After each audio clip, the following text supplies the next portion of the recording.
Okay, the stream has started. Let's see who accepts it. Of course they're not, because of the Israeli government. So, I mean, even the hostage, like one of the hostages was saying that they were treated well, and that when they ate, when the Hamas ate, they ate. Mm-hmm. So they can't get out either. And Right. if they were really concerned about those hostages, they would cease fire and allow them to be, for it to be a ceasefire. And this is back to where the difference between a people Well- and their government. Very good. Very good. Yeah, let's And some people let's in have the let's have government. this raw. Yeah. Let's have this raw conversation. Yeah, but some people in their government. So different people are different, right? Yeah, we have a whole Yeah, range because I was of like people. posting like every day, and I would never post dead babies, but I did this time because I said people need to see this, people need to understand. Mm-hmm. But let's have a raw conversation. Okay, we can start. Ready? Okay. So watch the timer. so we don't. So we're not using the definitely. clapping? Yeah, use it. Use it's it. good. Okay. Yeah. Okay. That's Okay. Vicky's favorite part. It's the one part I know I can do.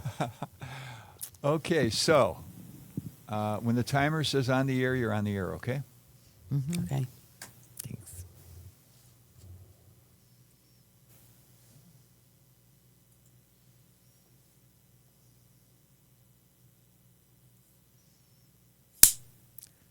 Welcome to Talking Peace with the Western New York Peace Center, being recorded here at Think Twice Radio in the home of the future, also the home of our producer and friend, Richard Wicca. Thanks, Richard.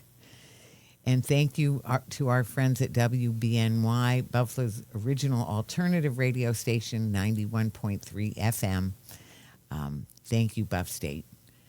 And while we're thinking of thankfulness, I'm thankful for our indigenous relations, our brothers and sisters, who, from whom I've learned the Haudenosaunee way of starting each gathering with Thanksgiving, especially at this time of year, but really they do it every day of the year, of the thankfulness, of giving greetings and salutations to Mother Earth for all that is provided to us that could allow us a good life here, and for the living waters, for all the plants and the trees and the animals of all kinds, and for the many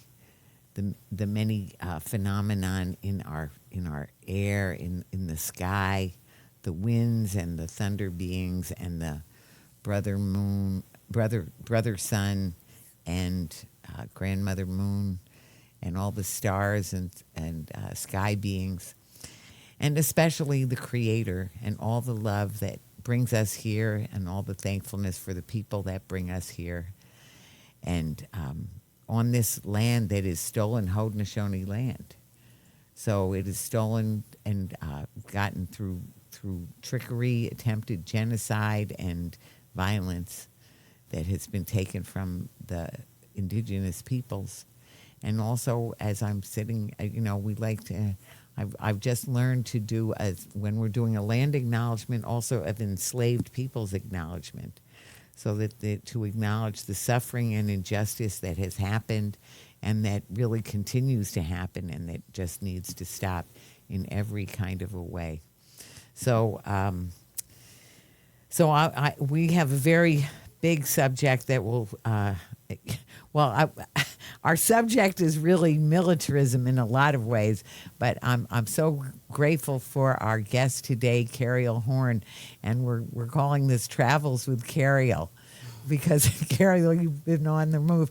Shero Cariol Horne, who most of you will know, is a former Buffalo police officer who lost her job and her pension over her kerfuffle over the fact that she stopped a possibly life-ending chokehold that somebody was under. While he was handcuffed. While he was handcuffed. I always have to remember to include that part. While he was handcuffed, and she stopped it another police officer. She is the author and promoter and or instigator, I would even say, of Cariol's Law, which makes it absolutely in the law explicitly mentioned that police officers are responsible for to stop the bad deeds of their fellow officers. So our shero, Cariol Horne, Cariol, welcome. Thank you. Thank you for having me. Oh, I'm so again. well, I'm so grateful to have you on the show, and I want to say happy birthday, Boxing Day. Thank you. Thank you. So, it's been a lot going on, well, everywhere, and certainly in your life, and you've gone to much of it just in the last while, and things are very related.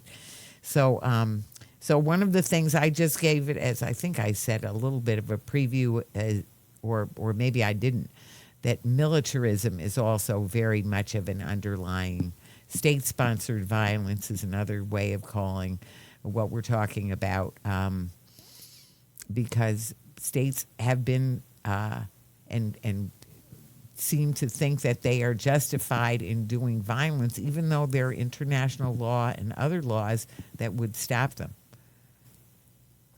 What do you think? I think that is why we want to stop Cop City. Mm-hmm. Oh, and we'll definitely get to about Cop City. So I'm going to say the two parts on this journey that you're talking about, that we'll be talking about, your trip to Jerusalem, to Israel and Palestine, and then to Cop City, very close on the heels of each other, but both within the past just couple of weeks, really, right? Yeah. Within the last month. Yeah. Well, month. It's been a little over a month approaching now. 2 months. It's like so a month and a half. A few months. Yeah, it's a lot of travel for that amount. But anyway, before we go there, what we always like to do is think about what values you want us to remember in this conversation. So what are the values that, when we think about your trips and this militarism that we're talking about, what are the values that you think you want people to bear in mind? Sustaining life. Mm-hmm. Mm-hmm. Yeah, that makes me think of, I think it was Albert Schweitzer who said reverence for life. It's that sustaining and the sacredness, really, of life, of the preciousness of every life. So anyway, well, that's a beautiful one. I love to think of that one, and I think it is the critical one in this. And I can't help mentioning, though, truth and love, too, because one of the things is to tell the truth. So you're going to tell the things that you saw, the things that you experienced, and sort of, give your understanding of how they're connected and how it's connected to so many challenges that we're facing together, as a people, in this time and place. So with that, if you want to either start with whatever you were just thinking, or start with your first trip and sort of how did it come about, and who did you go with, and then more about what you saw and what you experienced being there on October, by the way, before October 7th, and then on October 7th and on. Okay, so I went on a 10-day trip to I just felt like I was going to Jerusalem to get a spiritual connection with the things that I've been raised on in the Christian religion, see the places that Jesus walked or whatever. So I just wanted to make that connection. What I got was way more than that. The trip, like I said, was 10 days, and it was with a Palestinian American. So we got to see what was really going on in Israel, Palestine. And when I was there, I didn't understand a lot of things, because you would tell me about Palestine and tell me a lot of things that was going on years ago, and I didn't understand. I just knew that I didn't like war, and that was the only connection that I mate with it. So going there and seeing how the Palestinians were being treated, I questioned a lot of things. Then to learn about the Nakba, which was in 1948, and to learn that the Palestinians have been going through oppression, something like before the civil rights, when blacks in the United States or whatever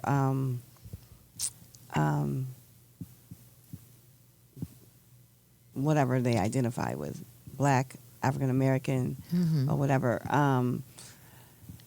even Jewish, because I met black Jews, you know. Right. So it was like a real awakening, because on the trip there were Jews, Christians, and Muslims.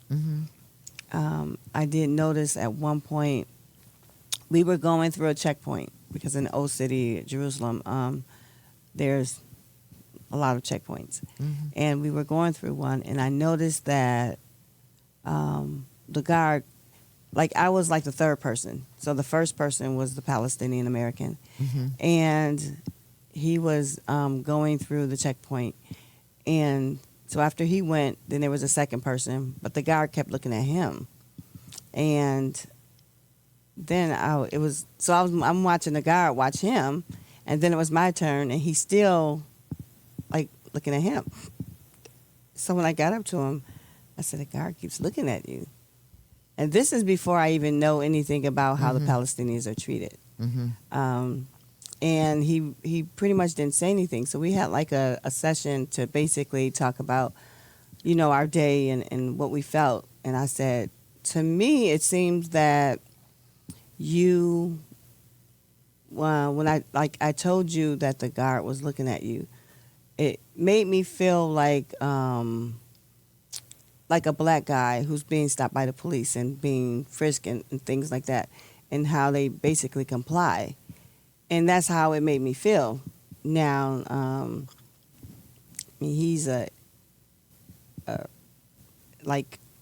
he is Dr. Rami Nashashibi, you know. He's not like just any person just walking around doing nothing. He's got this fellow, and he's done a lot of things in Chicago, and he's very close and dear to my heart. So I was like feeling kind of protective over him, but at that point I wouldn't have known what to do. Right. But I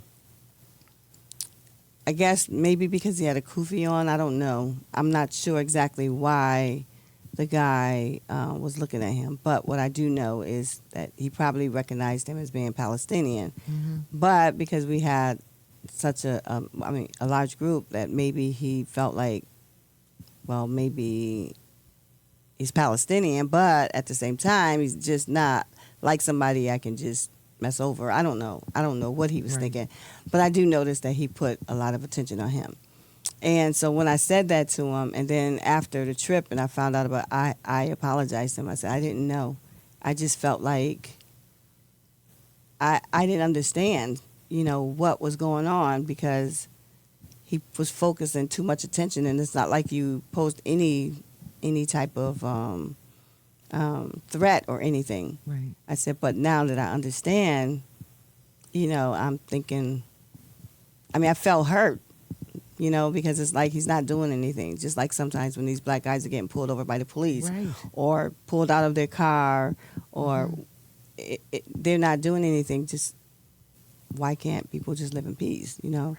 But either way it goes, that was like, I think the first thing that I noticed when I went there that kind of said, what's going on? I mean, even though the checkpoints were also a clue. That's another thing. Yeah. So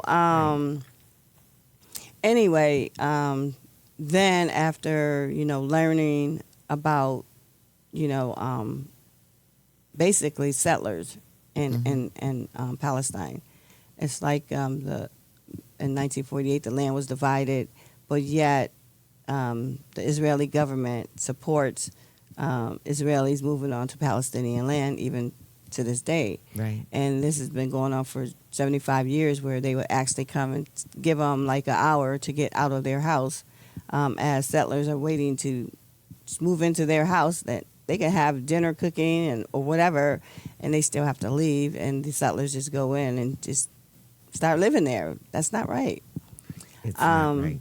Right. So, and then they have like these containers on top of the house that store water, and the Israelis would, the government would come and or the military would shoot bullet holes in it so that the water would be depleted, because they have the canisters up, or the barrels up there,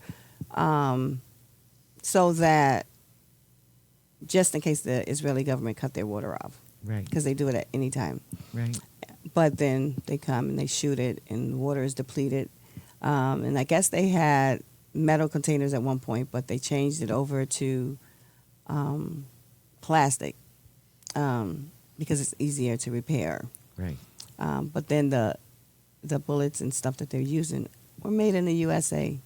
So actually, there's a refugee camp that we went to, and they were making jewelry out of the canisters, and on the canister it had "Made in the USA."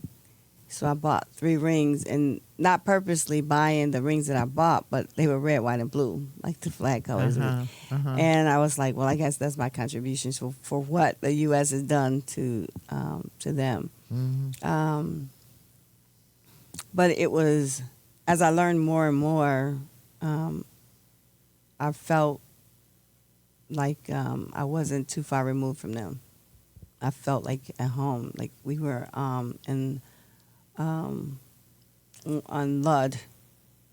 We went there, and there's a wall up on the Palestinian. Well, all of it is Palestinian land, but the point is they have a wall up separating Palestine from where the settlers took over from where the Palestinians live.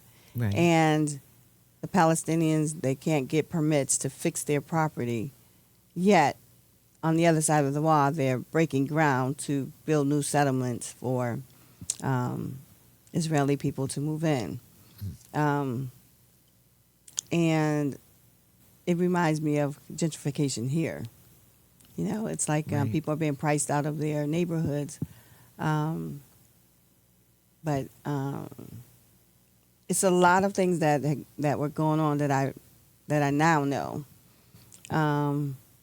And I'm definitely not saying Hamas was correct in what they were doing. I Right. definitely won't say that. But Right. what I will say is that when you back someone into a corner, they get a fight or flight reflex. Right. So I don't actually know why they reacted like they did, or we only hear what the story that they let out. I don't know what the bottom line story is, the real story. But of course, we've heard that they cut off 40 babies' heads, and that wasn't true. So I don't know what the real story is. But what I do know is that babies are dying, and there needs to be a ceasefire, and the Right. U.S. needs to Right. stay out of it or make sure that there is a ceasefire.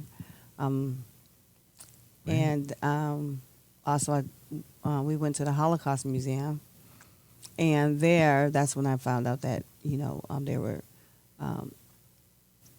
New York City police officers who had been there a week prior, training with the IDF, which is the Israeli Shaking. Defense Force. Yes. Their right. military.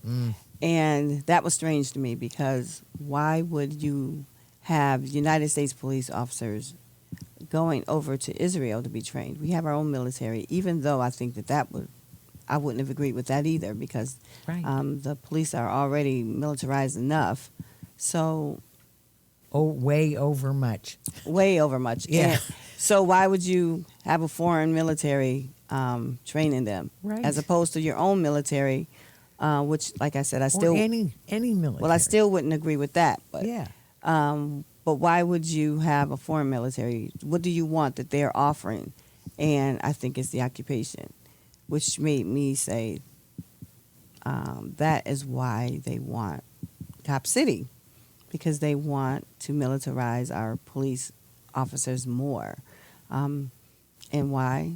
Because they control areas in each city.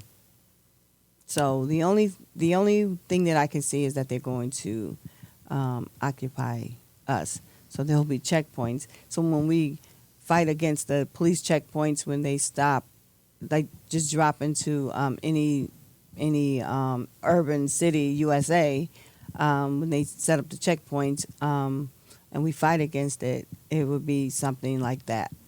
Except it would be all of us, not just black people. So when I use the analogy of the 3 burning houses, it's like the middle house is on fire, which I would say is black people. Right now it's Palestinian people, but then the middle house is like, call the fire department. Middle houses matter. And then the left house is like, what do you mean? Left houses matter.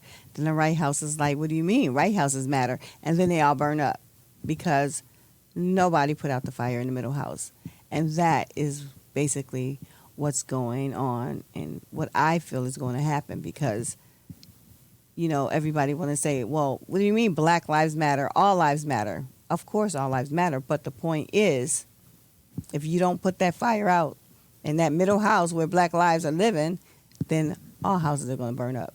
And so now that's where we are right now. So now they don't like that black people have come to a point where we are able to stand on our own 2 feet and to speak out without being beat or, well, we are being beat by police, but you know what I mean, like as far as slavery. Right. So now we have white allies who stand with us.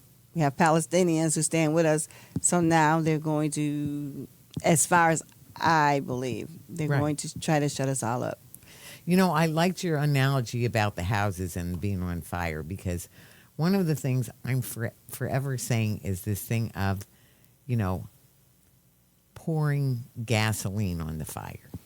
So violence begets violence, and so more violence, if there is violence, then trying to quash that violence with more violence is just pouring more fuel on the fire. So why do you think they need a training center like Cop City? Well, so actually, and I want to hear some more about Cop City. I do want to say, right off the bat, it reminds me of something that was called the School of the Americas. If you ever heard of that, School of the Americas or the School of the and there was the School of the Americas Watch. Because the School of the Americas Watch was watching what was going on at the School of the Americas. The School of the Americas is in Georgia, in Fort Benning, at Fort Benning, Georgia, right outside Fort Benning or right by Fort Benning. And so the scoop with that is they were training Central American and South American military and paramilitary on so-called counterterrorism tactics. Well, can I say counterterrorism tactics? You said they were training who? They were training South American or Central American military and paramilitary. So these countries in South and Central America were sending, you know, and the U.S. would, I don't know if they paid for it or who paid for it or whatever it is, if it was so-called foreign aid or anything. I don't know how they arranged all that.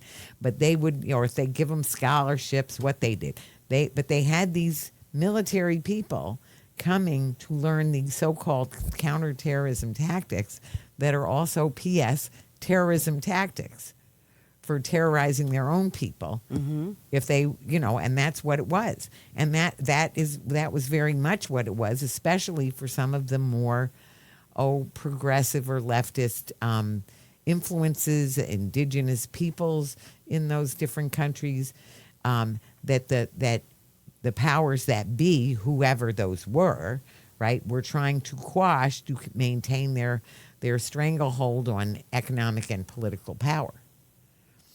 So the School of the Americas Watch a Catholic father, Father Roy Bourgeois, who started it. Just, the first time he went up in a tree near there, and he was broadcasting this speech by a bishop that had gotten murdered for his standing up against the terrorism of the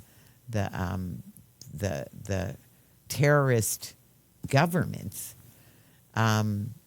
And anyway, so that was the School of the Americas. And School of the Americas Watch, there was people who were paying attention and going and protesting, getting arrested, spending, months or even a year or more in jail for protesting at the gates of the School of the Americas. Then they changed the name to WHINSEC, the Western Hemisphere Institute for Securities and Cooperation, or something like that. Yeah, they changed names a lot so that people would get confused. And then they say same, different name, same shame. Thank you. Yeah.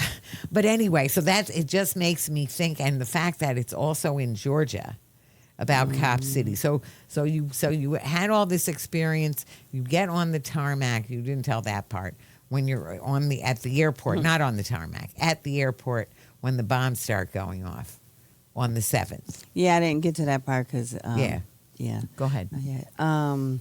Well, actually, after the 10 days, I'm sure there's more that I haven't sure. said. But after the 10 days, then we were on our way to the airport for a midnight flight. And when we pulled up, and we started hearing sirens, but we didn't understand what the sirens were for. For me, the last time I heard a siren was in Memphis when there was a tornado going off, and so I'm thinking, is there something with the weather? Because the weather seemed pretty nice, so I wasn't understanding what the sirens were for. Right. And then I saw people running, and so then I went to the other side of the bus, and was looking at people, and they were like putting their bodies on the ground, like laying flat on the ground. And then you can see the missiles going off. And we were told that Israel has some type of missile deflection system. Right. So I'm not sure if that was it, but that probably was it. And so then we ran into the airport, and then our flight was delayed, and then it was canceled. So we wound up having to go to Jordan in order to get out of there to be able to get back home, which was the next day. I thank God that I went with that group of people who were very well organized. It was called Black Jerusalem. That was the name of the group. And it was...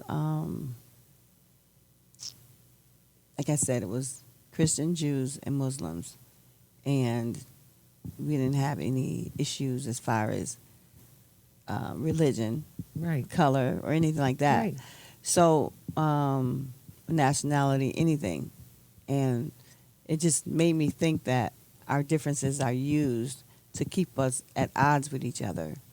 And don't get me wrong, black people have had it rough all over the world. Right. But still, our differences are used to keep us at odds, so that I call it the puppeteer, so he can remain in charge of what actions are going on. So then after that, because each day we had things packed into each day where we were seeing different things and learning different things. It was like a learning experience. Sure. And each day I would say, well, I'm going to journal what happened that day. But by the time I laid down, I was so tired, I would just go to sleep and then have to get up the next day and then be ready to do it all over again. I mean, the trip was excellent. I mean, I could not have asked for a better trip, especially to learn. Right. And when I came back, it was like I just wanted to be left alone for like a week and a half because I was trying to process everything. Mm-hmm. And, I kind of made the connection with Cap City. So tell about that. So there was, Yeah. okay, there was a protest here in Buffalo. So I went to that, and I still wasn't feeling like I really wanted to be out, but I just wanted to go and support. Mm-hmm. And Marty Gugino was there. And so we were out and protesting that day, and I basically was saying that, I was standing with them, the Palestinians, because of I saw what was going on in Palestine, and I understood, that we needed to cease fire. If Hamas killed some people, that was wrong, but the Israeli government just was, that's Wrong. genocide. Yes, That's right. plain genocide. Yes. And, then I went to Washington. They had a Palestinian rally there, and I wanted to learn more about Cop City. So when I went there, I was trying to make the connection, with Cop City and with the IDF. Mm-hmm. So there was a guy that was there who said that there was going to be a week-long teaching about Cop City in Georgia. Uh-huh. So I wanted to go there because I wanted to know more about Cop City. Right. So when I got there in Georgia, again, I was learning a lot. I still haven't processed all of it because, I just came Sure. back last week. Mm-hmm. So I still haven't processed all of it. But what I do know is that we had a peaceful rally, and there's a forest. Actually, it was a forest for natives, and I guess nothing. Well, they felt like it was just empty land, but just like some of the native people said, the land was doing what it was supposed to do. Right. It was growing things in the forest that are supposed to be grown. Right. So no, you're not supposed to bother it. You're supposed to leave it alone. Right. So anyway, there was a they call him a forest defender who was killed Right. for being in the forest. Tortuguita. Yeah. Tortuguita, yeah. Mm-hmm. So we basically were doing a peaceful rally. Some people wanted to go plant trees in the forest. And we were met with police. It looked like an armored car. Mm-hmm. I don't know if that was military. I didn't get close enough to read the side of it or anything, Mm-hmm. but it looked like a military that we were walking up to. Mm-hmm. And there was pepper spray. Tear gas. I say pepper spray. Rubber bullets, flashbangs. So they started using all of that? Mm-hmm. They had started it during this peaceful rally. Yes. Yeah.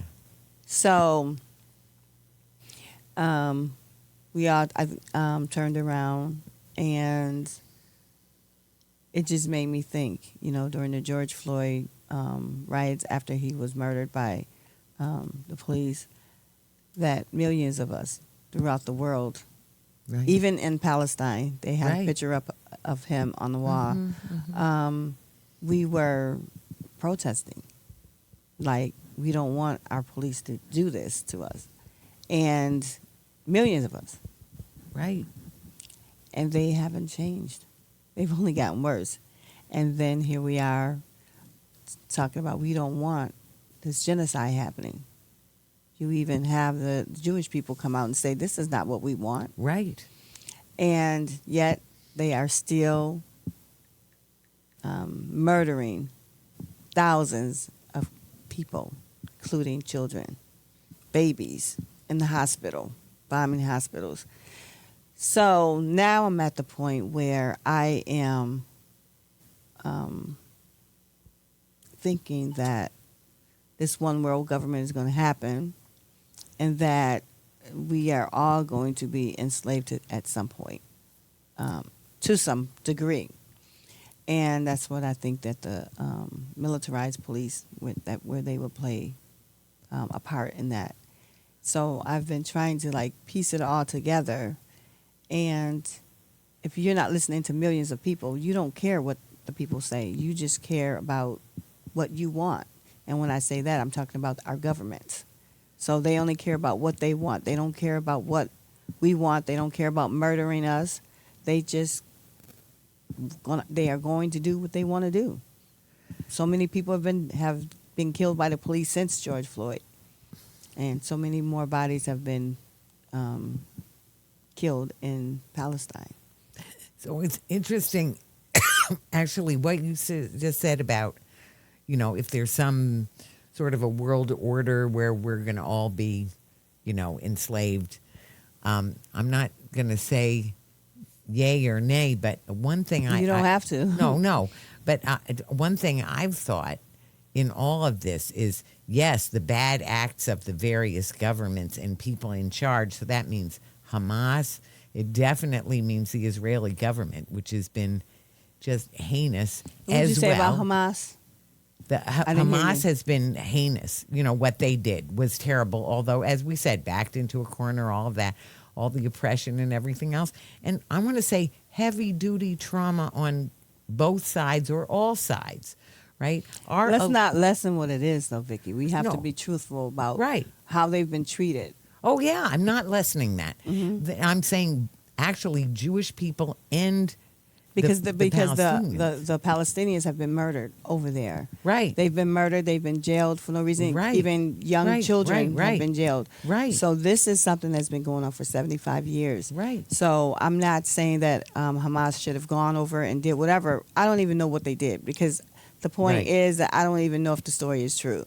But what I do know is that if I punched you in the face, I'm just giving an example, then you get mad at me, you take me out. You don't take everybody out in the house because you just feel like, well, everybody's going to pay because you did this to me. But they're taking out everybody. Right. So it's beyond just getting back at Hamas, because if that was the case, they would negotiate with them. Well, here's what both sides say: is they both say, well, you can't negotiate with an unreasonable person. That's what they both say on both sides. The other thing I want to say is it's very true, not to take away one jot of the horrible oppression that Palestinians have undergone. They have, and the trauma, and 75 years of trauma upon trauma. The other part of that is that Jewish people have been undergoing trauma for the millennia. So they're just So it's just from even before Jesus, right? Before Jesus, and they were the Jesus killers and all of that. There was, the Babylonians and enslavement in Egypt. Well, should the native people go and start killing people and making them get off their land in America? Nobody's saying. Or should black people say, okay, white people have done this to us, and just go kill up everybody? I'm not saying it's excuses. I'm saying, just as you said, and exactly as you said, trauma is not an excuse, but it is a reason. It's a reason that it happens, and you can just bet on it. Trauma is not an excuse when it's still happening. It depends on what you call an excuse. So if I punched you, it's a reason. If I punched you and I stopped, then okay. But if I keep punching you and keep punching you, you're going to defend yourself at some point, right? Yes, I mean you're saying the very same thing that I said in a column that I just wrote. But the only thing is, I'm just saying, to at least one of the reasons. There's two big things that are going on right now that I think is fear and trauma on the part of Israeli people, but coupled up with a government that is just fascist government out of control. with a military that's out of control. And so, and then the people, they're traumatized people already. They're fearful. And I Who? mean, The Israelis? everyone. Right, but if I'm so fearful, I am not going to move onto your land. I'm not going to watch you suffer while... There's a combination of some people are fearful, other people are entitled or angry, and so they just want what they want and drunk with power because the Israeli government has been giving them that power. So that also exists. So we can't put people into, there's different people that are responding in different ways. You know what I mean? Yeah, I know that all of the Israelis are not down with what's going on. Right. I understand that. Right. That's not what I'm saying. What I'm saying is that if the natives came back and they just wanted to put us out of our houses or whatever, that wouldn't be the right way to do it. No, right. So it's not right that for 75 years people have been getting put out of their homes. No, it's not right. And that Absolutely. that the Israeli Jews come back and say, well, God said this is our land. Well, if God wants you to have it, God will let you have it. You don't kill people or just put people out. We're not disagreeing here. Right. No. I'm Yeah, not. I agree. No. I'm just making a point. Right. I'm just saying that. So if someone does do that, then what do you expect? At some point, somebody's going to say, no more. Right. This is what happened. So this is why when I think about the world, what I think of is international law that should help us to live, in peace and justice with each other, because war is illegal under international law. Going after civilians is illegal under all kinds of things that the U.S. government has done. Why are they getting away with it, and why is the U.S. helping?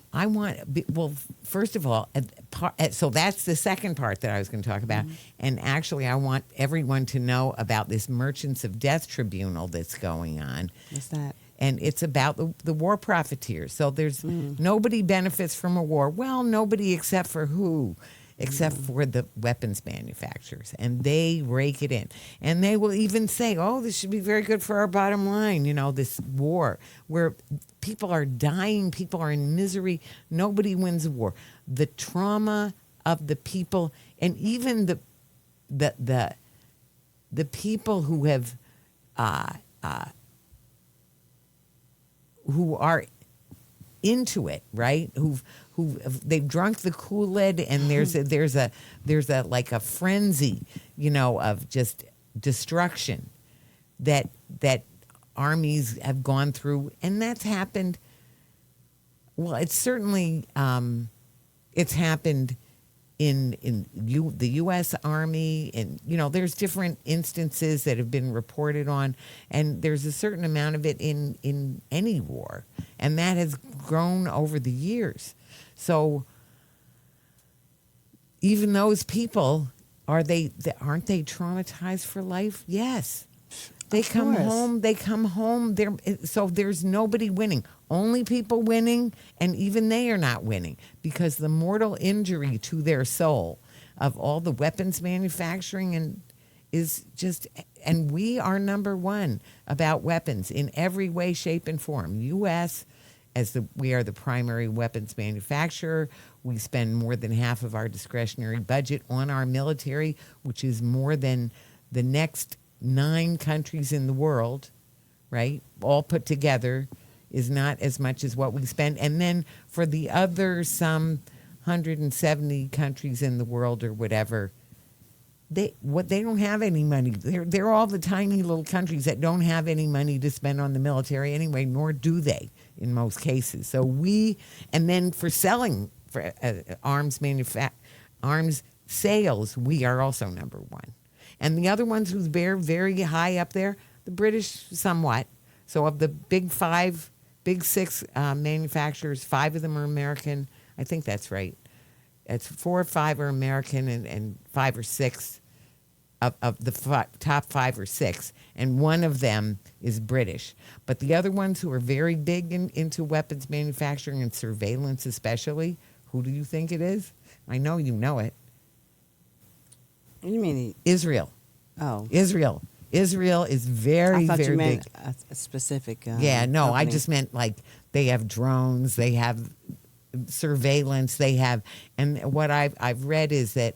Yeah, but the U.S. is also funding. Oh yeah, This and war. and we also are funding, and we give them money for all that too, and weapons and weapons, everything, yes. everything.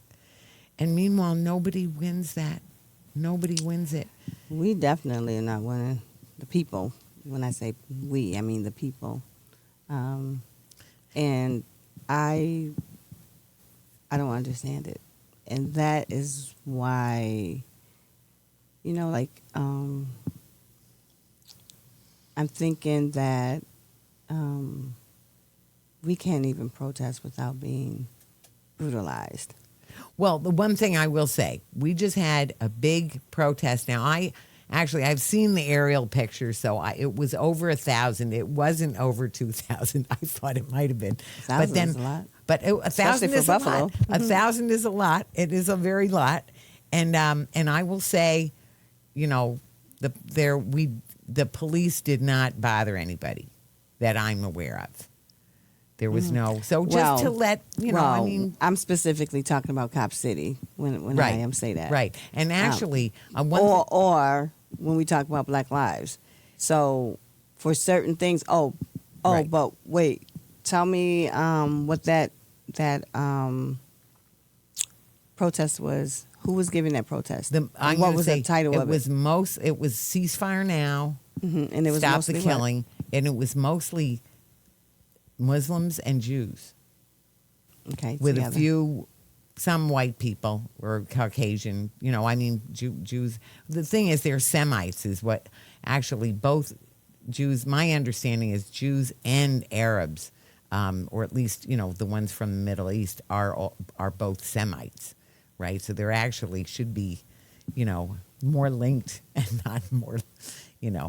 But anyway, not black. So that's another factor. But the other thing I wanted to go back to on Cop City. You say that's another factor. What do you mean? Oh, I mean that. Oh, no question that black people are targets of policing. Oh. Of getting shot. Of getting. I mean, we know that the majority that there are two basic kinds of people who have been shot by the police, and that's armed white men and unarmed black men. Some armed white men have not been shot by Oh, police. and lots of them have not been shot. And I'm just saying in the numbers, the numbers that I've seen said that I'm sure there's plenty of armed white men who have not only not been arrested or shot, I mean, they have been, taking a Burger King. yeah, that's a whole nother thing.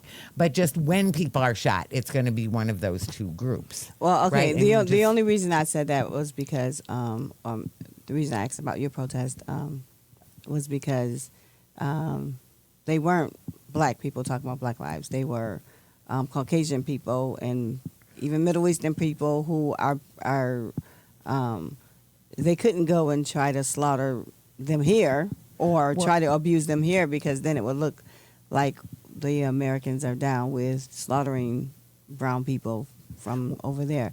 So the dynamics of that was different than Right. Oh, sure. No question. That one other thing I wanted to go back to, though, about Cop City was that there has been so much effort on the part of a very well-organized, beautiful, beloved community to stop Cop City, where they had the city council or whatever they call their, city council. They had, hours and hours, hundreds of people testifying about how they didn't want Cop City, and then they wanted to go ahead and do it anyway. Right. They're not listening to the people. They Right. are doing what they want to do. Right. And that, to me, is something we need to think about. You're not kidding. It's scary. It's very scary. And the militarization of the police is a huge, huge thing. That's really what we're, one of the main things that we're talking about today here. because the militarization of the police. So when we look at the military in Israel and Palestine and all of the misdeeds that are happening, when we look at the way back to, the way international law is not being observed at all, and then when we look at what's happening in our country in terms of the militarization of the police, and there's still qualified immunity that basically gives a carte blanche, so police officers don't have repercussions for their mistakes or misdeeds, whatever you want to call, when they're shooting people, unarmed people, in their own fear and or their own entitlement. So anyway, so how can people get involved? It's not just the police officers; it's who's covering it up also. Yep. So how can people get more involved, and what can people do that you can think of to help with any of this?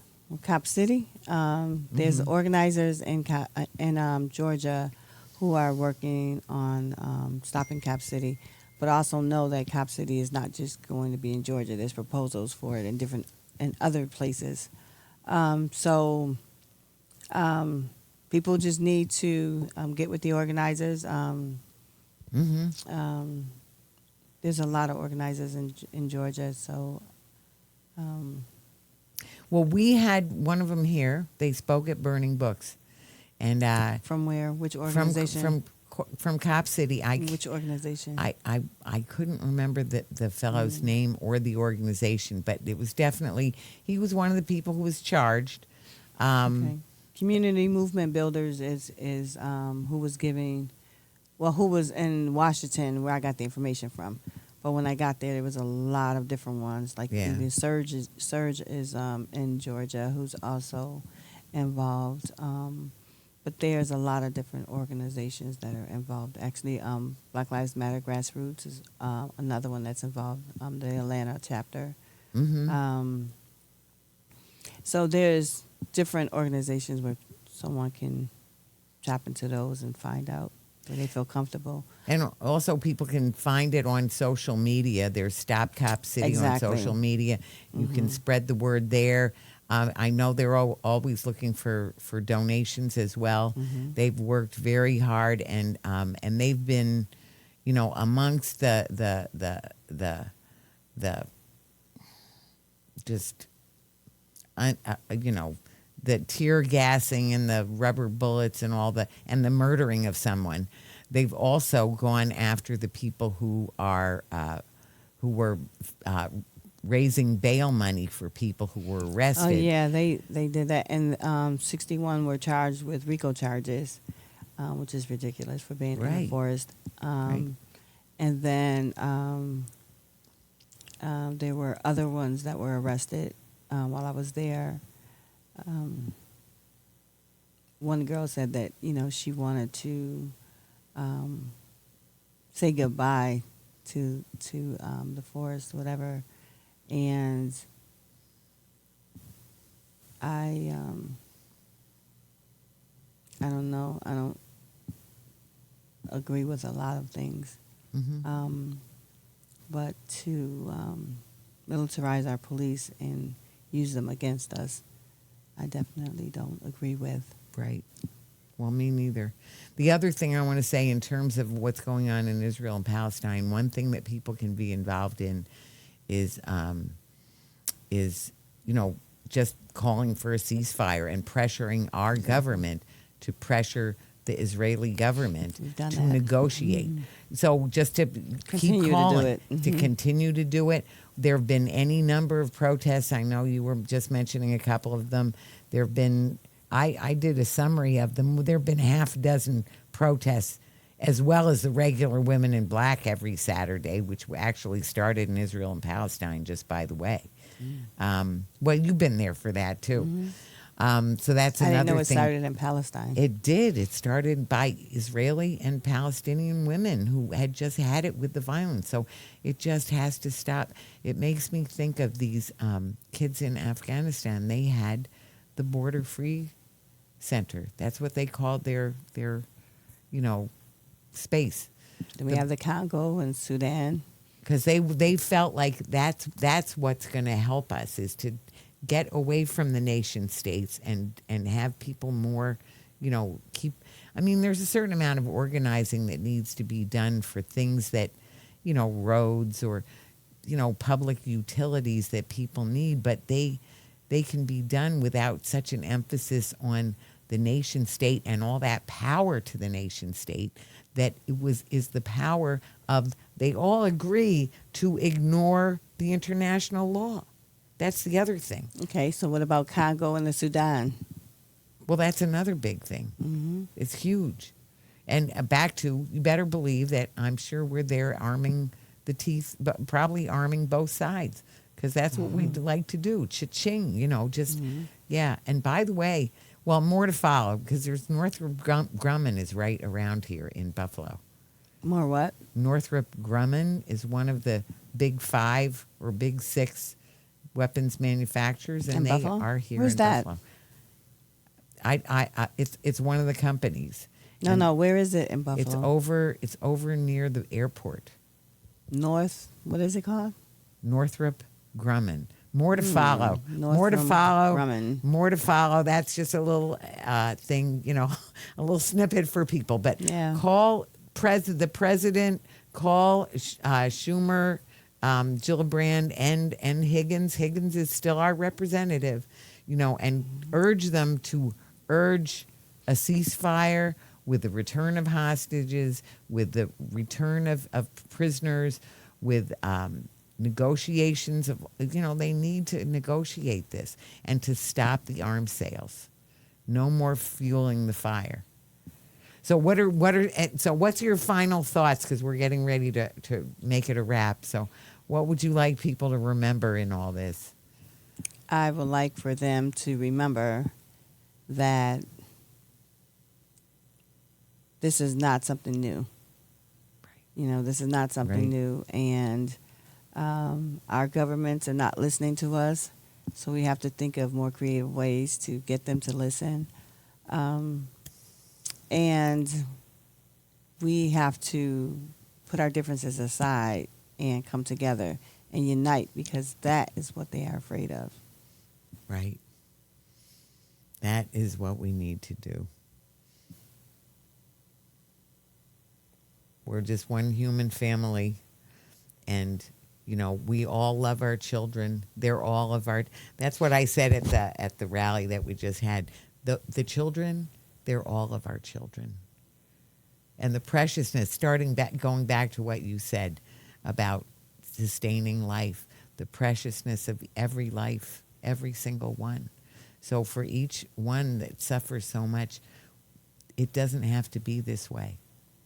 The world, the things are there, and our challenges are things that require us to work together. Yeah, I was very impressed with all of the white people that were at the protest at Cop City. Oh, good. Because they understand, what is going to happen if it is built. Right. And so I was really impressed with that. Well, we're going to be working together. We're going to be making sure, what happens, what needs to happen, and the things that need to not happen. Absolutely. Yeah. So thank you for all your courage and all that you've experienced, and sharing all of that, and all your strength and determination for all of us to have a better world. And thank you for having me here Oh. to even talk about it. Well, I appreciate that. Thank you so much for coming and talking about it, Cariol, and for all your wonderful work. I can't thank you enough. And thank you for always having my back. Oh, I appreciate that. big hugs and love. You know that. Always, always. Our shero. So thanks a jillion. Thank you. We're so grateful that you've been here. Meanwhile, this has been Talking Peace, and together we've been talking peace in truth and love. That's it. That's it. Thank you.